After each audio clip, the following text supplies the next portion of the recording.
बहुत पुराने समय से गया को एक अत्यंत पवित्र स्थान माना जाता है। यह वही धरती है जहां लोग अपने माता पिता और पूर्वजों की आत्मा की शांति के लिए आते हैं। हिंदू धर्म में माना जाता है कि मनुष्य जन्म लेते ही 3 ऋण लेकर आता है: देव ऋण, ऋषि ऋण और पितृ ऋण। इन तीनों में पितृ ऋण सबसे पहले चुकाना आवश्यक माना गया है। गया वो स्थान है जहां इस ऋण से मुक्त होने का मार्ग बताया गया है। पुराणों में गयासुर नाम के एक तपस्वी का वर्णन मिलता है। वो असुर कहलाता था, लेकिन उसका स्वभाव किसी देवता से कम नहीं था। वह सच्चा, दयालु, संयमी और भगवान विष्णु का परम भक्त था। उसने जंगलों में रहकर बहुत लंबे समय तक कठोर तपस्या की। उसने न भोजन की चिंता की, न आराम की। उसका एक ही उद्देश्य था, भगवान को प्रसन्न करना। गयासुर की तपस्या से प्रसन्न होकर भगवान विष्णु उसके सामने प्रकट हुए। गयासुर ने उनसे कोई सांसारिक सुख नहीं मांगा। उसने केवल यही वरदान मांगा कि उसके शरीर के संपर्क में आने वाला हर प्राणी मोक्ष को प्राप्त कर ले। भगवान विष्णु ने उसकी निस्वार्थ भक्ति देखकर उसे यह वरदान दे दिया।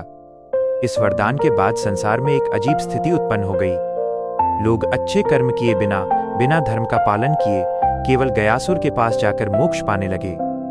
इससे जीवन का उद्देश्य और कर्म का महत्व समाप्त होने लगा। देवताओं को चिंता हुई कि यदि ऐसा ही चलता रहा तो संसार में न धर्म रहेगा, न मर्यादा। सभी देवता मिलकर भगवान विष्णु के पास गए और उनसे संसार की रक्षा करने की प्रार्थना की। भगवान विष्णु ने बहुत सोच विचार के बाद एक उपाय निकाला।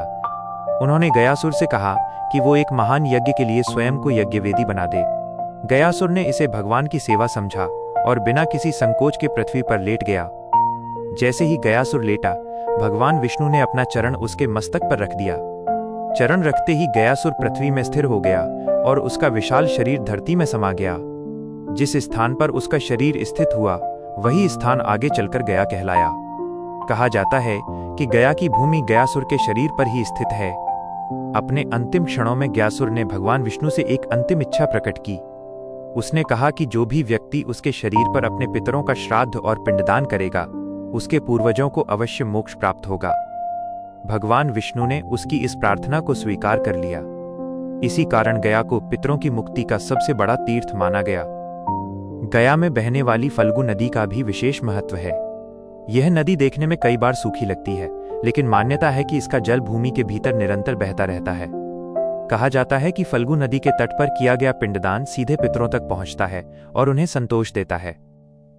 रामायण काल में भी गया का विशेष स्थान रहा है। भगवान श्री राम ने माता सीता और लक्ष्मण के साथ यहाँ अपने पिता राजा दशरथ का श्राद्ध किया था। माता सीता ने रेत से पिंड बनाए थे, क्योंकि उस समय सामग्री उपलब्ध नहीं थी। उनकी श्रद्धा से प्रसन्न होकर पितरों ने वह पिंड स्वीकार कर लिया। यह घटना बताती है कि सच्ची भावना सबसे अधिक महत्वपूर्ण होती है। समय के साथ गया एक महान तीर्थ के रूप में प्रसिद्ध हो गया।